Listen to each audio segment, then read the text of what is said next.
Ito na, pinaka-highlight. Oh my God, legit! Ang cute niya guys. So, ang lit lang talaga niya. Tamang-tama lang talaga sa paghawak mo. Oh. Tapos, hahaba na lang siya.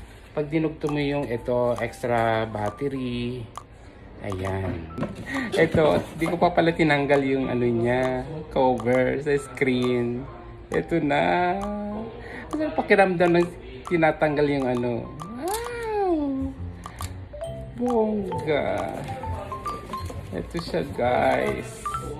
Baka may laman na yatang battery to, no? So dito daw, pag ginano na daw to, pag pinapahiga or landscape, automatic na siya magbubukas. Kasi napanood ko sa mga review sa YouTube. Tapos pag patayo naman, portrait, ito lang, i-on mo lang tong power. Ayan. So, unay muna natin yung landscape. Ito daw, oh, pak! Ayun, o nga! Nag-open siya.